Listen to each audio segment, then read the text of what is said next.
Bienvenidos al podcast de Israel.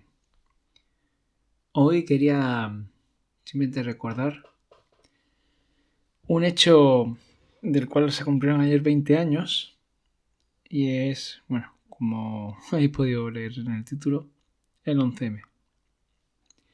Digo recordarlo porque, a mí me pilló, o yo tenía en ese momento, 17 años, es decir, estaba en segundo de bachillerato.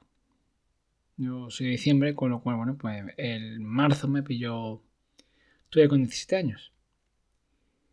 Y todavía recuerdo ese día perfectamente cómo, en fin, mi padre siempre ha sido muy de radio y teníamos puesto la COPE. En aquel momento estaba Federico Jiménez Los Santos presentando la mañana. Y, en fin, estábamos desayunando. Y entonces, bueno, pues simplemente empiezan a llamar, ¿no?, a la radio, los propios periodistas, comentando el hecho de la bomba de los trenes. Y empiezan, bueno, pues, en fin, las imágenes rápidamente y tal. Y supongo que en Madrid sería un horror. La verdad es que yo recuerdo un poco como de confusión. No se sabía en qué ocurría, ¿no? Y, en fin, durante la mañana, pues ya fue la cosa aclarándose un poco esto, qué ocurrió. Y ahora rememorando, sobre todo, ¿no? Repito, como ayer fue un aniversario redondo, se rememoran muchas cosas, muchos momentos. De hecho, tengo pendiente todavía escuchar un par de programas de Jano y de Villanueva, ¿no? Y esta mañana estoy escuchando a Federico ahora en el radio sobre el tema. También escuché una entrevista que le hizo Mario Noya a Luis del Pino, por desgracia que se ha ido de radio, ¿no? No sé qué, en fin, qué rencilla y qué choque interno han tenido.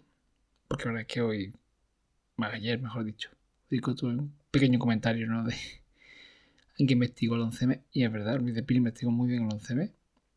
Por lo que yo le he escuchado y leído y tal. Y, en fin, no hay que entrar en ese tema. Pero yo digo, Marino ya entrevistó a Luis del Pino en el medio Voz Media.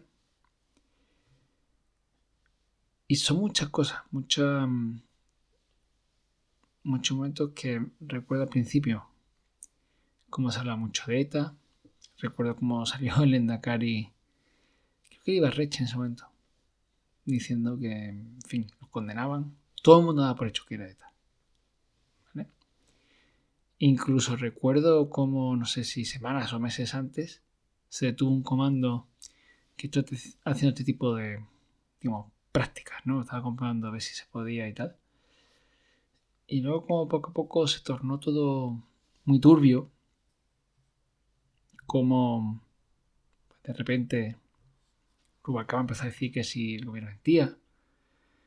El gobierno, en parte, por lo menos me acuerdo de Aceves, ¿no? Creo que era el ministro de Interior.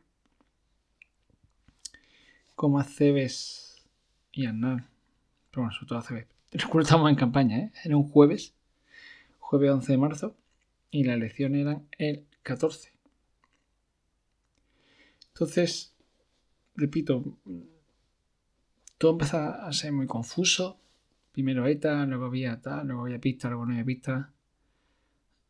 Todo se empezó a tornar hacia el yihadismo.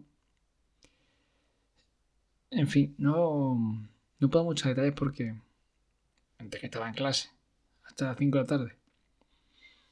Y bueno, que salíamos a comer fuera, entonces sí tenía un poco de conexión, pero bueno. Presenta un poco el recuerdo. Quería simplemente hacer un poco de memoria, ¿no? Y es verdad que también esa fue la época de la guerra de Irak, del famoso no a la guerra. Entonces, yo digo que fue bastante bastante, creo que convulso. Y ese mismo jueves, en Málaga, que es donde vivo, yo vivía en ese momento en Benalmádena, que es un municipio de la costa de Málaga. Vamos, yo otro día al colegio de Málaga, no se tardaba mucho en autobús, media hora más o menos, y en tren por otro tanto, ¿no? Entonces, recuerdo como ese día me fui a casa de un amigo después del cole porque íbamos a manifestarnos, o sea, no. Yo recuerdo y me dio mucha pena, porque, sinceramente, yo estaba ahí por las víctimas, o sea, creo que me causaba mucho rechazo, ¿no? Lo que ocurrió ese atentado.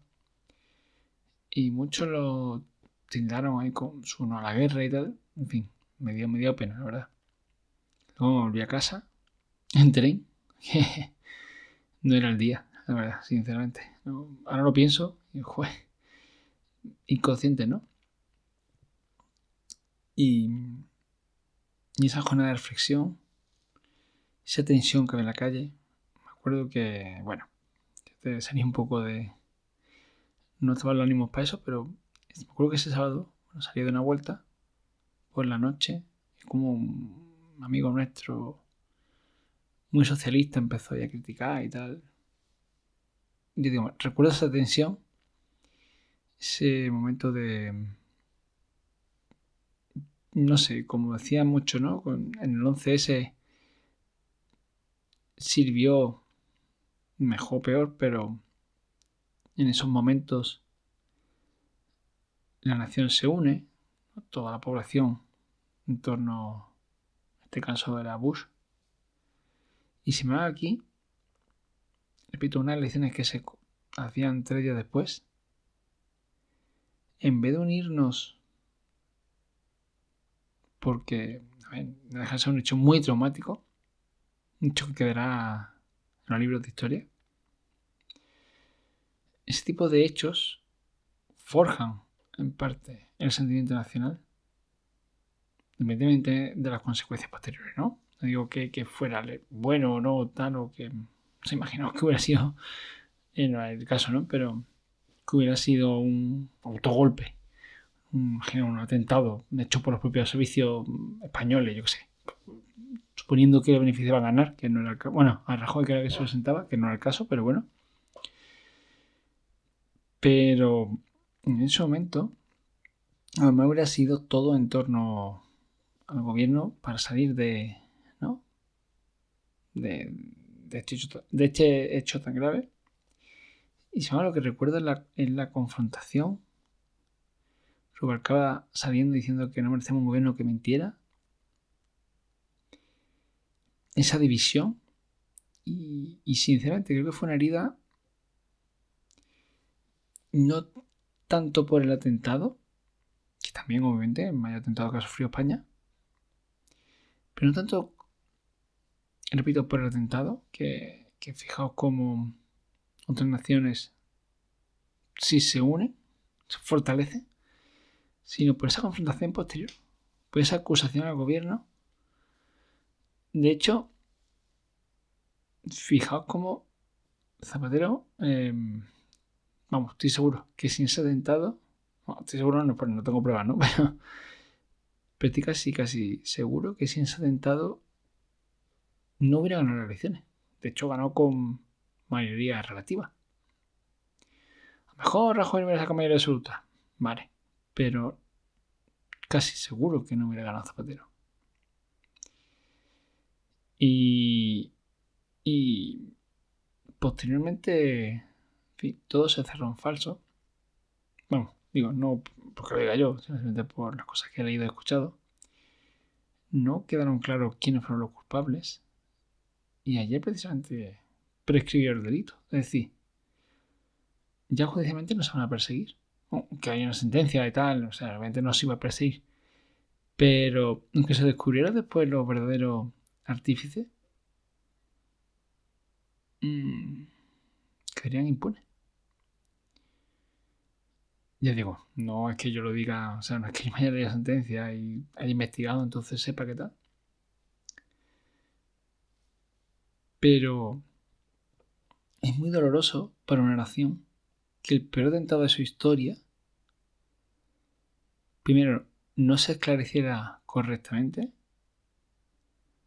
y además, aunque en el futuro se esclareciera, bueno, cosas como desaparecieron los trenes y todas las pruebas desde el primer día empezaron a desguazarlo y a tal, en fin.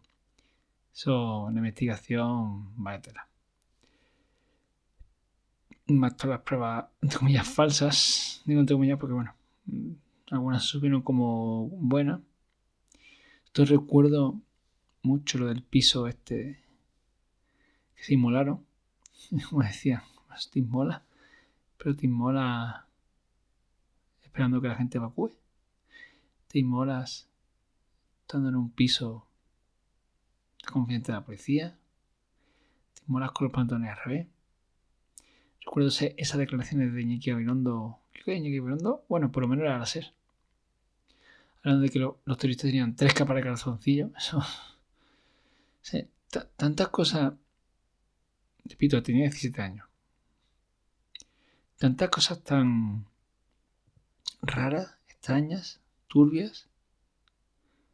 Creo que España como nación no se lo merece. Cada uno de nosotros no lo merecemos. Y es una pena que una generación entera, ya se ha cumplido 20 años, repito, una generación entera no lo ha vivido. ¿No? Imagina incluso gente con, no digo 20, 21, 22, 25 años. No lo recuerdo, aunque hubiera nacido ya, ¿no? Obviamente. No se le puede dar una explicación. O sea, se puede decir, sí, lo que ocurrió, que estallaron 3 trenes, que 200 muertos, que miles de heridos. Se puede hablar de las nefastas consecuencias. Incluso se puede hablar del hecho en sí, de los trenes que explotaron. Pero no se puede decir, perdón, ¿quién fue? ¿Por qué fue? ¿Qué culpa qué pena van a tener? No podemos cerrar ese episodio de nuestra historia. Quedará ahí en la memoria, en los libros de historia seguro, pero abierto, sin resolver. Y por tanto, sin resolverlo nosotros como nación. Así que bueno, solamente queda rezar por las víctimas, aunque fueran ya hace 20 años. Pero bueno, hoy en día quedan, por desgracia, muchas con secuelas, incluso indirectas, porque habrá personas que todavía recuerden los funerales que perdieron. Y solo esperar que en esta vida o en la otra sepamos qué ocurrió de verdad. Hasta aquí un pequeño recordatorio de lo que ocurrió.